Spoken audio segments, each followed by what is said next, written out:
Hello one more time from Yankee Stadium in the Bronx. Scott Miller and Danny Knobler, CBSSports.com. On a night when the Yankees won their 27th World Series championship. It's been crazy here in the Bronx.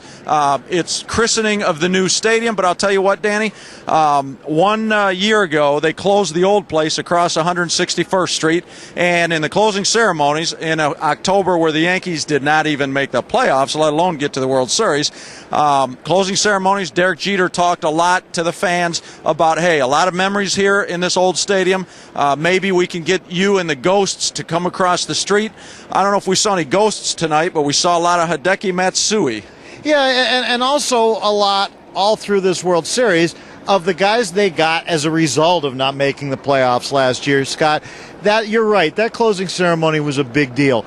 But to the Yankees, the bigger deal was that they didn't make the playoffs last year. They responded to it by signing CC Sabathia right away, then signing A.J. Burnett, signing Mark Teixeira, bringing back Andy Pettitte. And as Randy Levine, their club president, said in the celebration tonight, if they don't make those acquisitions, they don't get to the World Series. And they didn't just get here, they won it. And obviously, Matsui had a lot to do with them winning it. Yeah, 3 home runs, 8 RBIs in this World Series, including 6 in a tremendous Game 6 triumph tonight. And, the Yankees really overwhelmed the Phillies from every angle imaginable. I think, and it started, as you said, last winter. The other 29 clubs, this is their worst nightmare come true. The Yankees... hell hath no fury, like the Yankees scorned, I guess. When they didn't make the playoffs last year, they opened their checkbook for almost $425 million last winter on Mark Teixeira, CC Sabathia, and A.J. Burnett alone. Right. And, of course, Matsui was already here, but he was a big signing from several years back. And when they signed him originally, he was a big, big name in Japan. And he won championships in Japan with the Tokyo Giants. They called them the Yankees of Japan. He came here to play for the Yankees of New York and figured he would be winning again. Well, it took a while. It may have very well have been his last game as a Yankee, but he won. And in the celebration, he said it was a lot like those Japanese celebrations, only difference being in Japan, they spray beer. Here they spray champagne. He said, this is better. Champagne smells better. And aside Matsui, of course, they wouldn't have gotten it done without, as they call them here, the core 4. Derek Jeter, Mariano Rivera, Andy Pettitte, and Jorge Posada. There's number 4. 4 guys that have been with these guys since they won the World Series back in 1996.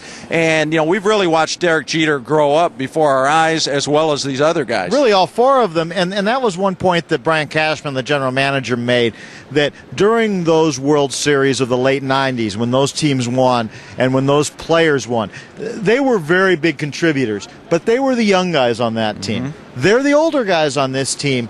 And it is really fitting that not only has Derek Jeter played very well, and not only did Andy Pettitte start each of their 4 clinching games, amazingly enough, Division Series, League Championship Series, and World Series, throwing to Jorge Posada, but that Mariano Rivera finished all of those games. It really worked out perfectly. And you know what, Scott? One other guy who wasn't part of those teams, but it worked out pretty well for him finally, Alex Rodriguez. We're not going to have Alex Rodriguez to kick around in the postseason anymore. Some of us may still find a way to do that, but no, seriously, Alex Rodriguez, a terrific postseason. He carried the Yankees, especially through the first 2 rounds, and who knows what the future is going to hold. But all this stuff about he was even referred to that on the eve of this World Series in the New York Post. One of my favorite cut lines. They ran a picture of Alex Rodriguez, and underneath they called him former playoff choker Alex Rodriguez prepares for the World Series. Funny line, but they're probably going to have to retire that one. Yeah, and you know what? They're celebrating. The New York Post is celebrating. The Daily News is celebrating. All the papers here are celebrating. And it's really, it's very good for the Yankees and their fans.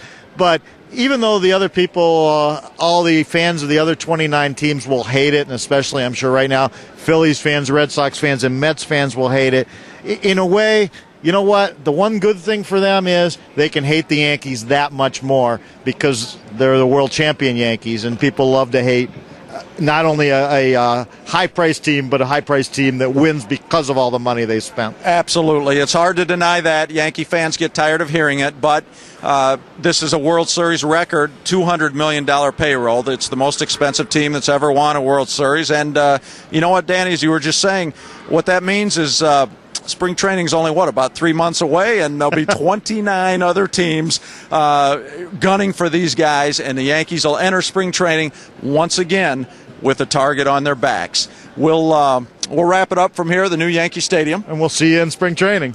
If not at the winter meetings, which, are in about a month or so. Always going to be baseball to talk about throughout the winter. Danny and I love to do that. We'll see you back here sometime over the winter, most likely. We'll see a lot in spring training. Thanks for tuning in at this World Series and throughout the season. For Danny Knobler, I'm Scott Miller, CBSSports.com.